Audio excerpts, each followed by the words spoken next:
be the star, you know? So I think that you guys are the voice of change, and today is really a good day because you guys have gave her the voice to come forward and stand up for herself and say, this is an injustice, I have been wronged.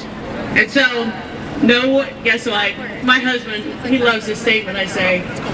I think we need to say, no more withdrawals from the Bank of Britney. All right, thank you. Thank you, Travis and Trudy. You guys are awesome. They've done so much to prevent conservatorship in the nation, so I'm really grateful. The next young, beautiful lady that I have to introduce is Dr. Sheila Owens Collins from Maryland. Welcome, Doctor. Welcome. She is all the way from Maryland. She is a doctor of pediatrics. And the deep thing about this is like this touches everybody. A doctor, lawyers, judges, us, you know, no matter what we do, business people, non-business people, this can happen to anyone. So she's here to tell you her powerful story of what happened to her. Thank you so much for coming and sharing your story. We're so grateful. Thank you. Okay, I'm going to first start off by saying thank you to all of you. You are such an inspiration. And if you take anything away, I want you to know that Britney is not the only one. Okay, there are 1.34 million people that are in conservatorship, just like she is. Unfortunately, they're older and they will die in conservatorship. So the energy and the passion that you're putting forth for Britney is going to go a long way. It's going to go to your parents and to your grandparents. Miss Patty, do you have you put the mic closer to your mouth? Okay, Thank all right. you so This is much. better. Thank Okay. you so much. That's my mom. Okay, so the energy and the passion and the dedication that you're putting forth today, I hope that you will continue. And on behalf of the generation ahead, the baby boomers like myself, who are the next targets, I want to say thank you and please keep the fight up, okay? Britney is the first one, okay? And I salute her courage and I salute your courage for speaking up. I'm sorry, yeah. What she say? It doesn't stop here. Oh, it doesn't stop here. That's absolutely. This is just the beginning. It's just the beginning. Right, right. And you guys are on the forefront. Okay, a little bit about me. I'll start out with my mother. That's my mother. A couple of months before she passed away. This is her in her true form, making the best of a nightmare situation in her life.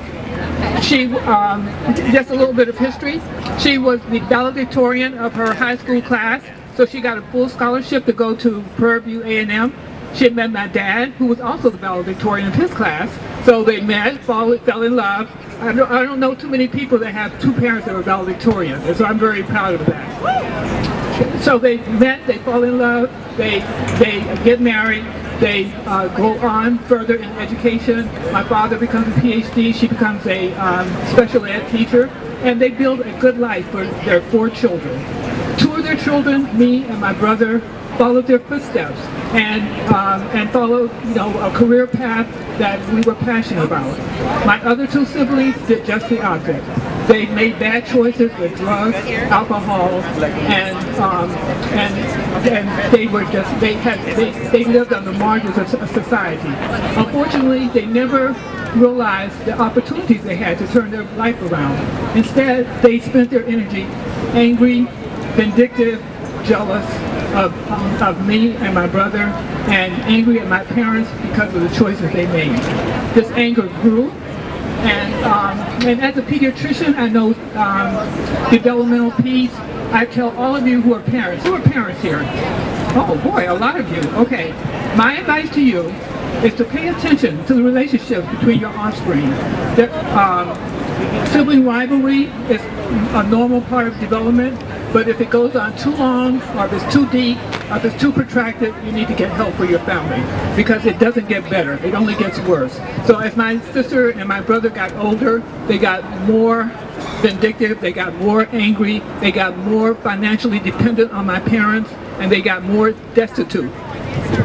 To make a long story short, Hurricane Harvey hit, and they found the opportunity to come to my mother's house, who was living by herself, still connected to the community, and under the guise of taking care of her, they fooled her into signing a power of attorney. So these are little ways that people get in. The power of attorney is one. And so I was the power of attorney, so my niece had herself added to the power of attorney. As soon as she did that, and my mother didn't really understand what she was doing, as soon as she did that, she went to all her banks and collected her statements. And then she decided that she was going to file a false report with APS, Adult Protective Services, that I was destroying my mother. Okay, so that's another portal to conservatorship. There's just a straight line between APS and CPS and conservatorship. And you need to understand that, because people, as a pediatrician, I have referred many kids to CPS, but I did it in the spirit of protection. And that's what people do for their adults. They think that they're going to be protected, but actually they're serving them on a silver platter to predatory lawyers. So my sister, my family, and the predatory lawyers joined at the hip, and then they went into the classic playbook of what is now called estate trafficking, and that's the exploitation of vulnerable people. In this case, it could be it's elderly adults, it could be little girls, it could be little boys, but in this case, it's elderly adults who are exploited for their assets. So there are three things that happen when this happens. Number one, they isolate the victim. And I think the Campbell family talked about that. They wouldn't let family members come. They wouldn't let the friends and family that were my mother's support system come. My mother was hard of hearing, and so I bought her a phone that enabled her to hear better with her cochlear implant. They took the phone away. And apparently that's a common practice, because if anybody has seen I Care a Lot, that happened. Did anybody see I Care a Lot? Yeah, they took the phone away. Okay, in my mother's case, that's a violation of her ADA rights, adult disability. People with disabilities have a right to have access to devices that would make them on a par with people without disabilities. Okay, so the best part of the story is my mother had courage. She knew what was going on. She faced she knew that she was going to die. She knew she was going to get back into her house, and she faced it with courage. What happened after that? That courage transferred to me. We went to the court to fight for the will. The judge said there's no way that I was going to get it because there was so much family rancor, which is not a reason to not honor somebody's will. I could not accept the fact that my mother's will was trampled all her life, and now in death, that her will in death was going to be trampled. So I did the scariest thing I've ever done. I filed a lawsuit against the judge.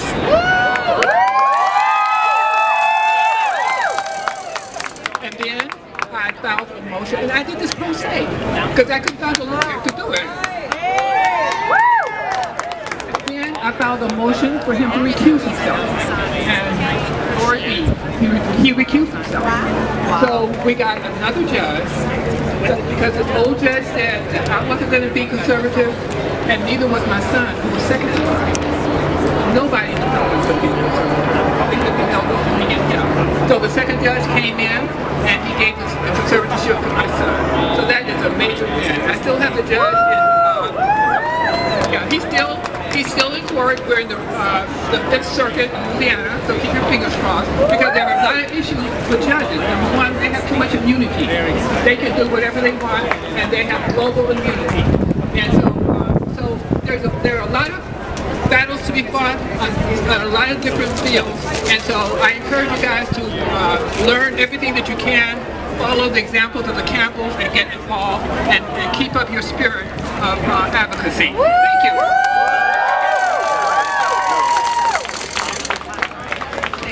Thank you, Doctor. I give this to Megan. Thank you. Yeah. Thank you so much. Can you see it? Hi, everybody. Haley.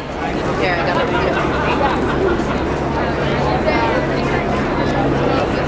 Okay. The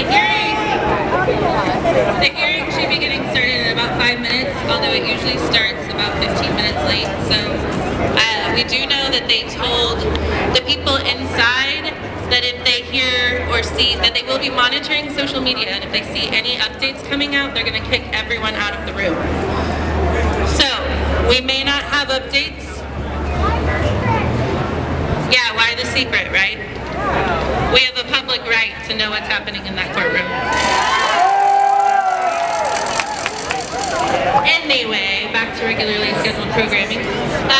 Just over 50 years ago, individuals with developmental disabilities had no right to education or supports to live in the community. In fact, they were often institutionalized. This was just 50 years ago, guys. This is in some of our lifetimes. Though some of this has changed, the systems in place are still not working well, and that's a big understatement.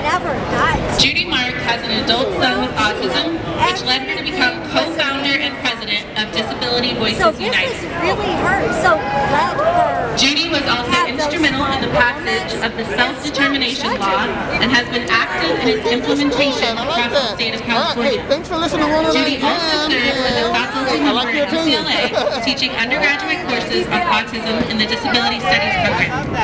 Her past professional experience, as if her current professional experience isn't amazing enough, includes over 30 years leading communication and development efforts for national policy organizations, most extensively focusing on immigrant and refugee rights. We are so beyond honored to have Judy join us today. Give it up.